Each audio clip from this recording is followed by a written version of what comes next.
Bonjour à tous, bonjour Julien. Salut On Kevin. se retrouve aujourd'hui pour faire le bilan de cette saison 2019-2020 de chez Tipster Pro. Donc comme vous pouvez le voir sur cette saison 2019-2020, on a fait un total de 267 paris, donc on est en augmentation par rapport à l'an dernier, pour 67 matchs nuls et un gain global de 833,64 euros. 833 euros, sachant qu'en plus on s'assoit sur Delouse, enfin on va pas s'asseoir puisque on va continuer la montante la prochaine saison. Si on s'était pas arrêté comme ça sur Delouse, on serait à plus de 857 euros de gain cette année. Tu l'as dit, on a plus de paris que l'an dernier, c'est normal aussi. Tu rappelles-toi l'an dernier, on avait, enfin 2018, donc maintenant il y a 2 ans, on avait commencé fin août aussi en Ouais, plus. c'est ça. Donc là, il y en a un peu plus en août, et puis bon, ben, c'est comme ça, on a augmenté notre nombre de paris parce que il y avait plus de matchs qu'on trouvait qui correspondaient, quoi. On peut voir qu'on a 75 euros de gain moyen par mois sur l'année, donc on compte le mois de mai. Ouais, on sera à 80,18 €, je crois. Si au lieu de diviser par 11, on divisait par 10, on serait Ouais. c'est ça. Un petit mot sur le déconfinement qui nous a quand même bien réussi. Ouais, depuis la reprise, hein, on est quand même, on a pris 47 paris, du coup, depuis le déconfinement et la reprise des championnats. 14 wins, donc 30% à peu près de réussite, et on a quand même fait pour des mises de base de 12 euros, ça nous fait plus de 200 euros de gain. C'est une très très bonne fin de saison, on va dire. On est plutôt content de cette reprise, même si on avait beaucoup de doutes du fait que les matchs étaient à huis clos, on savait pas l'état de forme des équipes, c'était assez compliqué pour nous de sélectionner les matchs et de savoir quoi vous envoyer, mais on s'en est bien sorti, on est assez content de nous. Ouais, et puis on a fait notre deuxième série de 3 wins d'affilée, là, la mi-juin. C'est ça. Ça faisait depuis décembre 2018 que ça nous était pas arrivé d'enchaîner 3 matchs, 3 wins consécutifs. Donc ça fait plaisir, et c'est à ce moment-là, d'ailleurs le 20 juin, que l'on a officiellement doublé la bankroll de départ. On a fait x2 sur la bankroll de base, donc en gros, si vous partiez avec une bankroll de 2000 euros, ben, à l'heure d'aujourd'hui, vous avez plus de 2000 euros de bénéfices. Et plus de 4000 euros de bankroll, donc on aura mis 433 paris pour doubler la bankroll, quoi. C'est sûr que c'est un exercice de long terme, le suivi de tipster. Ah, mais ça, on l'a toujours dit. Donc ensuite, si on regarde un petit peu sur l'évolution des cotes que l'on prend, ben on voit qu'on reste toujours sur des cotes qui sont entre 3 et 4, avec en général un peu plus de 3,5 quand même là, pour la plupart de nos cotes, hein. On est entre 3,5, 3,6. On est toujours dans notre canal là entre 3 et 4 piles, hein, on en sort On en rarement ou sort alors rarement, ouais. j'ai pas de stats sur les cotes supérieures à 4. Est-ce qu'on en a beaucoup passé? Mais bon, je pense pas que cette année ça nous ait beaucoup réussi ça. Je vois un 3,94 le 6 décembre.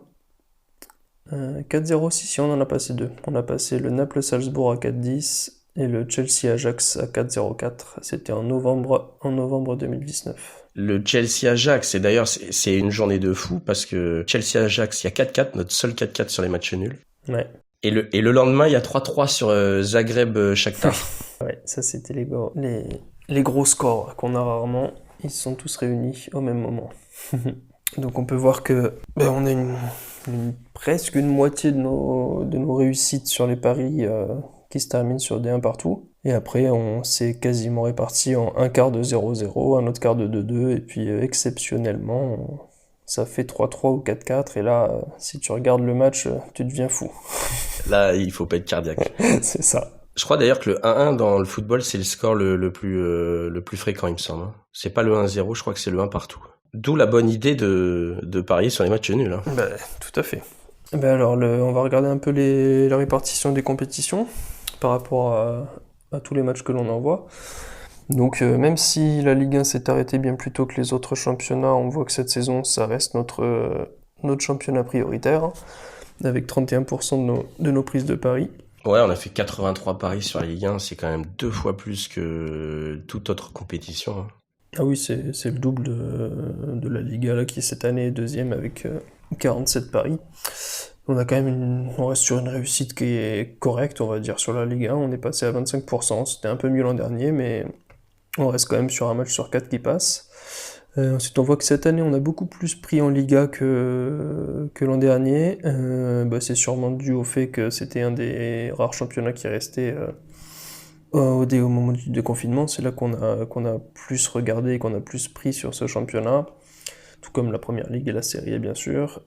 On note quand même qu'on n'est pas des grands adeptes de la Bundesliga, parce que c'est le premier championnat à avoir repris, on n'a fait que 7 paris au total dessus.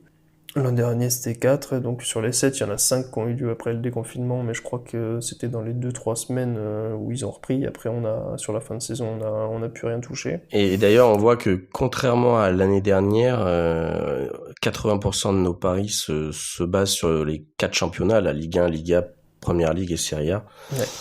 Alors que l'an dernier, c'était pas mal éclaté. Bon, il y a plus de C1, C3 aussi l'an dernier. Il y a eu la Nations League. On s'était un peu éparpillé au Portugal, ce qu'on a moins fait cette année.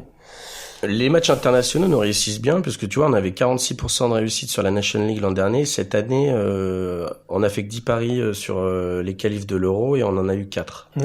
Ouais, c'est vrai que pour le moment, c'est quelque chose qui marche pas mal. Et en plus, je crois que sur l'Euro, sur une 50aine de matchs, il y a dû avoir 6-7 nuls, pas plus, et on en a eu 4, donc c'était vraiment cool. Et puis bon, la C1, C3, on joue quand même beaucoup les phases de poule, pas forcément les phases finales, donc je pense pas que cette année, on ait été vraiment handicapé par le fait que les matchs soient cet été, quoi. Oui, et puis là, sur ce nouveau format de compétition, avec des équipes qui vont arriver avec des formes différentes, je trouve ça assez compliqué à bien analyser et à savoir. Après, on verra bien si... Ouais. Ok, bon, on va pas s'attarder sur les taux de réussite. L'an dernier, encore une fois, c'était quand on voit qu'on avait 47% de réussite sur la Serie A, c'était incroyable. 10 sur 21. Je pense que cette année, on voit justement qu'on est dans une moyenne, puisque les 4 gros championnats, on est au-dessus de 25. Ouais, bon, je trouve que c'est plutôt bien. Écoute, un nul sur 4, ça nous permet de pas mettre des grosses mises et d'avoir des gains réguliers, donc ça correspond parfaitement à ce qu'on cherche. Ensuite, on peut voir aussi, ce qui nous intéresse aussi comme stat, c'est le nombre d'écarts de buts sur nos pronostics. C'est-à-dire que vu qu'on cherche les matchs nuls, pour nous, un match où il y a plus d'un but d'écart, c'est un match qu'on a mal analysé et sur lequel on s'est loupé. Par exemple, le Celta Vigo à l'Aves, quand il y a 6-0 sur un match pour lequel on le prend pour un match nul, on se dit qu'on a loupé quelque chose quelque part. Ça arrive. Ou alors que c'est l'adversaire qui a loupé complètement. Ou alors, oui, voilà, aussi. Mais on voit quand même qu'on est sur quasiment 70% de matchs où il y a un but d'écart ou moins. 68,2% exactement. Donc ça veut dire qu'en gros, 7 fois sur 10, soit on prend le nul, soit on passe vraiment pas loin.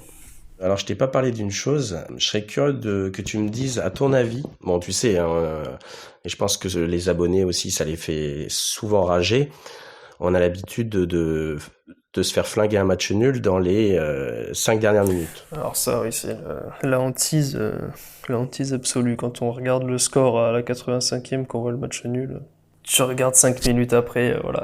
Alors le pire, c'est quand tu vois le 90 plus 7, tu te dis, mais il a oublié de siffler l'arbitre ou il se fout de ma gueule ou... Je dis souvent que ça s'équilibre sur le long terme. Alors justement, je me suis fait chier quand même à faire un graphique sur ça et des stats. Alors tu dirais que déjà, combien de nos matchs sont décisifs après la 85e. Donc j'ai pris à partir de la 85e, c'est-à-dire soit il y a nul à la 85e et on se prend un but et le pari est flingué, soit il y a 2-1 et une équipe égalise par exemple après la 85e. Franchement, moi je dirais que on doit pas être loin des 40%. Hein.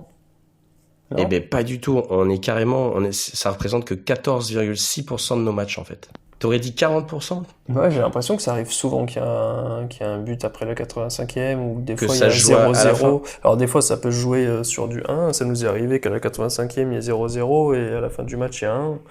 Mais il me semblait que c'était un peu plus que ça quand même. 14%, en fait non, c'est... 85% de nos matchs en fait sont déjà joués avant la 85e. Alors j'ai pas pris en compte s'il y a 2-0 et qu'ils mettent le 3e après la 85e, puisque là c'est pas décisif. Hein. Non, bien sûr. Voilà, le temps additionnel ou les 5 dernières minutes du temps élémentaire sont décisifs dans 14,6% de nos matchs. Et alors, deuxième question, Kéké. À ton avis, est-ce que tu estimes à combien que ça tourne en notre faveur ou en notre défaveur? J'ai l'impression que ça tourne souvent en notre défaveur, mais je pense que c'est à peu près équilibré quand même. Ouais, ben c'est ça. Donc 43% ça tourne en notre faveur et 56% en notre défaveur. Donc finalement, tu vois, bon, encore une fois, c'est sur 267 paris. J'ai pas fait, je suis pas un maso, j'ai pas fait la saison dernière. Hein. Ça donne une idée quand même. Voilà, comme quoi on a toujours tendance à penser que le sort s'acharne sur nous, alors qu'en fait ça s'équilibre assez justement sur le long terme. Quasiment, ouais, presque. Voilà, et puis notre objectif de la saison, clairement c'est je pense de faire entre la saison dernière et cette C'est saison, ça. si on pouvait faire 1 000 € de gains sur l'année, sans se faire trop de frayeur, en gardant un gain mensuel moyen d'environ 80 €, c'est très bien. Ouais, si on peut être, c'est ça, à peu près 80, entre 80 et 100 euros de gain moyen par mois. Pour un, voilà, on peut se dire qu'on essaye d'atteindre la barre des 1000 euros sur la saison, en espérant que ça continue comme ça l'an prochain, du coup, hein. Enfin, au niveau de notre réussite, hein, pas au niveau du manque d'ambiance dans les stades, bien sûr, mais au niveau de la réussite, on va espérer que ça continue comme ça, que les championnats anglais, espagnols et italiens continuent de nous réussir comme ils l'ont fait sur cette fin de saison, et que ça reparte comme avant en Ligue 1, quoi. Et si on arrive à tout réunir, ben on pense que l'objectif sera atteint. Eh ben, on va se laisser là-dessus. Encore une fois, vous avez le lien pour l'inscription de la saison prochaine sous la vidéo. Et puis, on se retrouve très bientôt pour de prochaines vidéos. À très bientôt. Merci à tous.